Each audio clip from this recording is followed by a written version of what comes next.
Hey everybody, this is Ryan again. I'm here about doing the review of the Space Wolf Codex. Remember, I did get the Wolfguard edition, so I am going to be running through the Codex, and I'm also going to be running through the Champions of Fenris Codex, which I have. But so far I'm going to be doing this in segments. Right now I'm going to be talking about the new Relics, the new psychic powers, and I'm going to get into one of the least selections in here.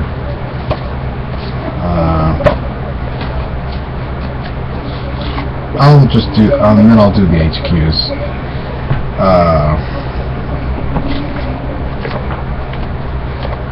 Okay, so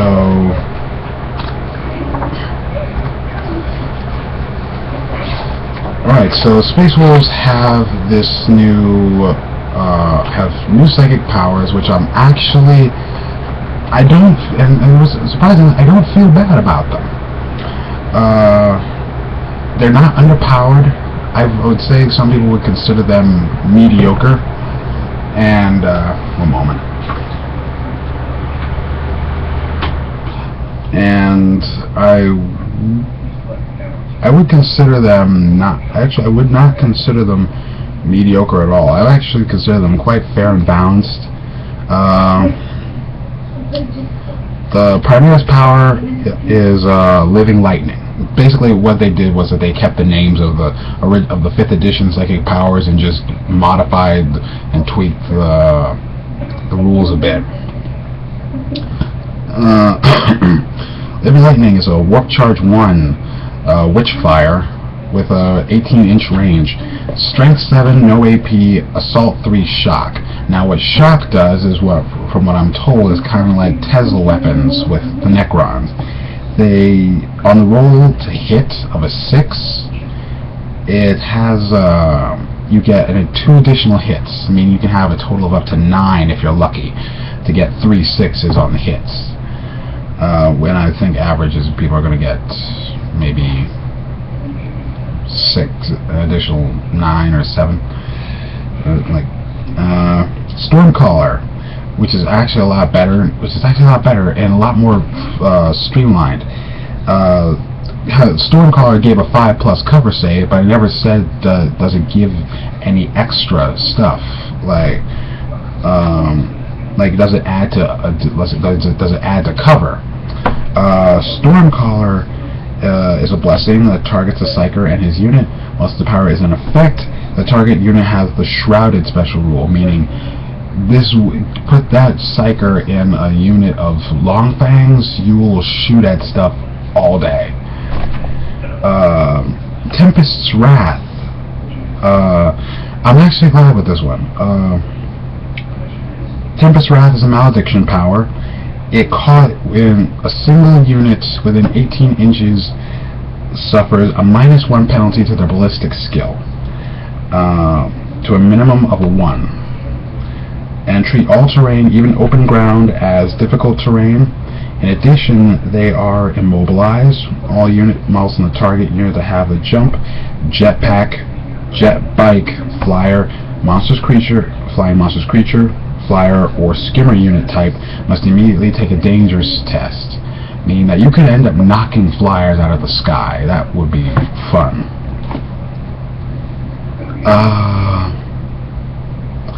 Thunderclap. I'm actually glad about this one. They made it to the point. Where in the last codex, Thunderclap only could do a large blast, like a large blast template, and it could, it does the same strength. So basically, it's a Nova power, 12-inch range or 12-inch radius, strength 3, no AP, assault 2d6, meaning meaning that any unit that gets hit by Thunderclap gets 2d6 hits. I would put that one against. I would drop pod that one in and just into a unit of Fenrisian, not Fenrisian wolves. I mean, Tyranids. That would be fun. Murder, it's a warp charge 1. Basically, Living Lightning, Stormcaller, Tempest's Wrath, and Thunderclap are all warp charge 1. Murderous Hurricane is a warp charge 2. Costs 2 warp charges. It's a Witchfire power. It has an 18-inch range, Strength 4, no AP, Assault 1, Large Blast, Rending. How in the 5th edition, Murderous Hurricane, you were hitting the guys at 3d6 dice, and it caused them to move in difficult and dangerous terrain. I like what they did with this one. It's not bad. It's not bad. It's actually Strength 4 like bolters, but it has Rending as a large blast. So I would put this against Terminators or regular Marines. Anything against that. Anything with an armor value of 2, you can't depend on that, but it works. Fury of the Wolf Spirits, which is interesting. Witchfire power with 2 shooting profiles. Now these both are shot at the same time. The Fury of Freki and the Fury of Giri are both 18 inches. Freki, however, has a strength 6 hit, and with no AP, but hits 4 times. We can hit 4 times. Giri is strength 5 with an AP with armor piercing of a 2, which can hit 2 times and has precision shot. So you can take out a lot. Because Freki in the Space Wolves old Codex, Freki and Giri were called Freki the Fierce and Giri the Cunning. Jaws of the World Wolf. Now people are this is actually a lot better because it's not overpowered anymore. It's actually very good. It's actually still good. Jaws of the World Wolf is a focused Witchfire power that targets a single non-vehicle unit within 18 inches. A model hit by Jaws of the World Wolf must take an initiative test. However, monstrous creatures automatically pass this test. If the unit is passed, nothing happens, but if the test is failed, the model is removed from play. So basically, it's almost like it, but it was nerfed down to the point where it was almost like the 5th edition, but it was nerfed down to the point where it's easier. Well, actually, it's not overpowered because it's like now Tyranid players can actually work with it a little better.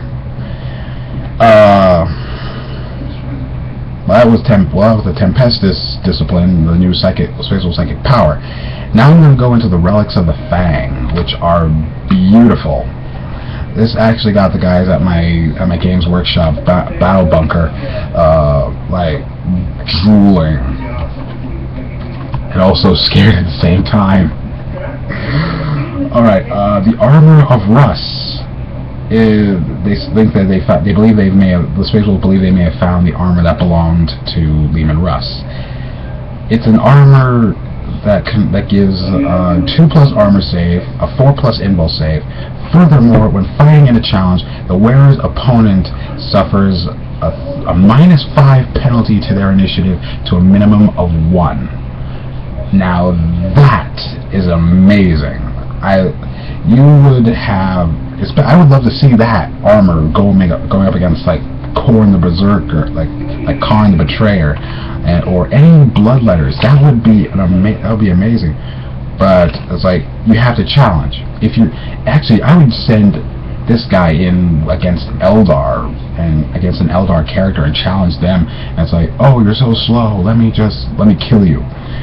Alright, the Bite of Fenris is a bolter that is a special bolter that fires 2 types of ammunition.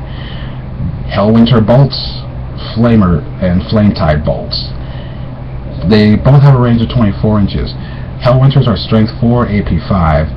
Flametides are strength 5, AP 4. It's basically the bolter or a basically a bolter or like a heavy bolter. But okay, they both have rapid fire, but the Hellwinter bolts have Hellfrost, and Flame type bolts have Ignores Cover. And remember, Hellfrost is when a model suffers one or more unsaved wounds from this weapon, it must pass a separate strength test for each wound suffered or be removed from play. That's beautiful. Then there's Black Death. Now this one's fun. I would put this guy with maybe a Thunderwolf cavalry battle leader. Black Death is a Frost Axe. Strength +2, AP2, melee, unwieldy, and it has the Whirlwind of Death rule. Now the Whirlwind of Death, the bearer of Black Death gains +3 attacks for the duration of any fight subphase in which he is locked in combat and contains more enemy models than friendly ones. So basically it gives you, instead of it's basically like Rampage. Instead of having to roll D3, you just get +3. Helm of Durfast is a relic that allows you to re-roll fail to hit rolls. In addition, the wearer's shooting attacks have the Ignores Cover rule. I would give something like that to anything with a plasma weapon. Fang Sword of the Ice Wolf. Now, a lot of people know that it's very remember, Space Wolves are very wolfy. Yes, I don't care. Their weapons sound fun. Actually, that's what people call it in High Gothic. But in regular Fenrisian tongue, it's called, the name of the sword is called Spellbrander. The Fang Sword of the Ice Wolf has +1 strength, gives +1 strength, AP3, melee, Hellfrost, rending. So this would be something that you would hit against very special characters, like independent characters. You could end up just causing them wounds like crazy. The Wolfenstone gives the bearer and his unit Furious Charge. In addition, the bearer gets the Rage special rule. Now that's actually pretty good. It's actually I like the rule. Now, as I said, I'm going to go to the HQs, and after the HQs, I'm going to finish with this video, and it's going to wait. I'm going to hold off on the HQs. Warlord Traits, because I was like trying to figure out what I was doing. Warlord Traits. Yes, they replaced the sagas with Warlord Traits, but they're not bad. It's pretty much, they get a lot of interesting stuff. Saga of the Warriorborn. When fighting in a challenge, the Warlord re-rolls all fail to hit rolls. Not bad. Saga of the Wolfkin.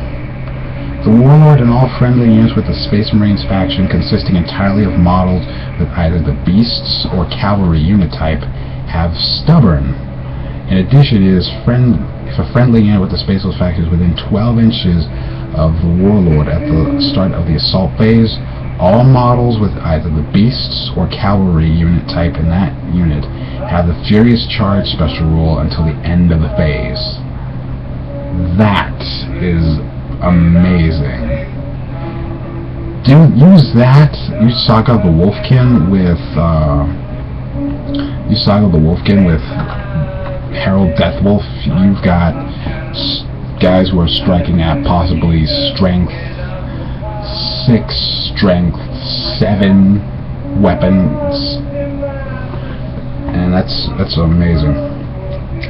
Saga of the Beast Slayer. The warrior has the Monster Hunter rule, meaning that they can reroll to wound monstrous creatures. Or I think it's to reroll to hit. I'll have to check. I don't have the 7th edition codex. I don't have the 7th edition rulebook because I wanted to get the codex so much. Saga of the Bear. Now this has gotten a lot of people a bit upset. Saga of the Bear used to give Eternal Warrior to someone, but now the Warlord and now what it does is it gives the Warlord and his unit 6+ Feel No Pain. Saga of the Hunter. The Warlord had the outflank and stealth rule, which is basically like an old one, which gives him a +1 cover save. It's basically, okay, he's got camo cloaks. The Saga of Majesty. The Warlord and all friendly units with the Space Wolves faction within 12 inches of him must reroll failed morale checks and pinning tests. I find that it is pretty good. I find that's pretty good. Must reroll failed morale checks and pinning tests. Yeah, it's basically he's got stubborn. He makes everyone stubborn. Oh yes, and also as an interesting thing to allow Space Wolf players, our long fangs now have flak missiles. You can take them for 10 points, so I'm gonna just say that out loud. So far, I love the relics. I like the Warlord traits. Psychic powers, toned down, but not overpowered to the point where people hate them, and not underpowered to the point where people won't take them. Actually, I'm also going to speak about the formation here, and then I'm going to sign off. The Great Company formation the formation consists of 1 Wolf Lord, 1 Wolf Guard Battle Leader, 1 unit of Wolf Guard, 5 units of Grey Hunters, 1 unit of Wolf Scouts, 3 units chosen from the following: Blood Claws, Swift Claws, and Sky Claws, and also 2 units of Long Fangs. The restriction is 1 unit of Grey Hunters must include a Wolf Standard.